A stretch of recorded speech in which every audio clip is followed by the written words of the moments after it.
Last month, Border Patrol saw a 93% decrease of illegal aliens crossing the southwest border between ports of entry from May 2024 under Joe Biden, when they encountered more than 117,000 illegal aliens. President Trump has directed all of our ICE officers to do everything in their power to carry out the single largest mass deportation operation in history.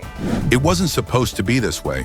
When Donald Trump took office in 2017, he promised a shift in U.S. foreign policy that would be defined by America first and a tough stance on adversaries like Iran. But as the years went on, the question remained: what would Trump do when push came to shove? Would he resort to military action, or would he try to pave a new path through diplomatic outreach? The world waited, and every move he made seemed to pull the U.S. closer to the edge. But Trump's actions, his rhetoric, and his unpredictability made it impossible to know for sure. That is, until one defining moment when he made it clear Iran's fate was in his hands. The tension began to build when Trump withdrew the United States from the Iran nuclear deal in 2018, a move that shocked the international community. For many, it was a declaration of war, or at the very least, a precursor to one. Trump had made it clear from the beginning that he was not going to follow the Obama-era path of diplomacy. Instead, he was set on pressuring Iran into submission with maximum pressure sanctions.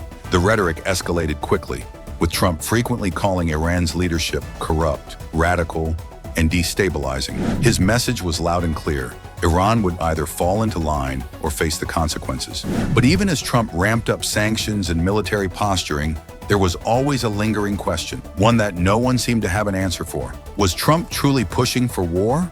Or was he using the threat of military action as leverage in a diplomatic game that would ultimately lead to negotiations? Then came January 2020, when Trump ordered the drone strike that killed General Qasem Soleimani, the head of Iran's Quds Force. Soleimani was one of the most powerful figures in Iran, and his death marked a dramatic turning point in U.S.-Iran relations. The world held its breath.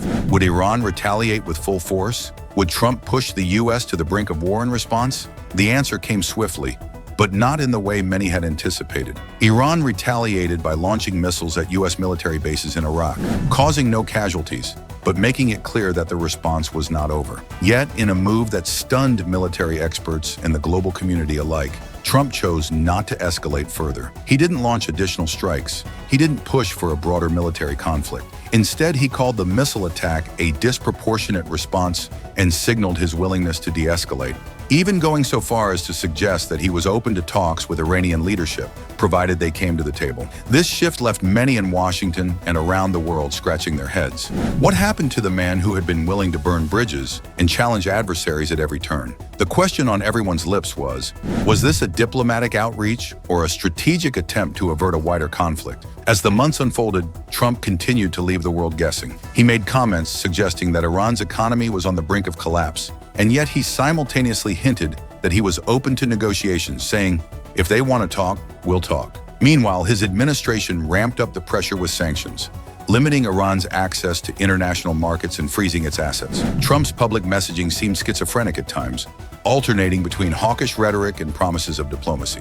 And then, there was the moment that many would consider the turning point, the 2020 presidential election. With the stakes higher than ever and global tensions at an all-time high, Trump's stance on Iran became a major issue in the election. While his opponent, Joe Biden, campaigned on the promise of rejoining the Iran nuclear deal and restoring diplomatic ties, Trump continued to double down on his maximum pressure campaign. In the final months of his presidency, Trump had a chance to make one last play. As tensions once again flared in the Middle East, Trump was faced with the possibility of striking Iran's nuclear facilities, a move that could have triggered a war with consequences beyond anything the world had seen in decades. Instead, in what many considered a stunning move of restraint, Trump opted for diplomacy. He made overtures to Iranian leaders, suggesting that if they were willing to meet, he would be ready to talk. For the first time, it seemed that Trump's unpredictable path had led him to a moment of clarity: the avoidance of war and the potential for peace. But as the Biden administration took office, it became clear that the legacy of Trump's approach to Iran would remain complicated. In the end, Trump's stance on Iran was both a study in contradictions and a demonstration of his broader foreign policy philosophy. On one hand, he was quick to escalate tensions and use military force when he believed it was necessary. It left people wondering, was Trump a war hawk, a diplomatic maverick, or both?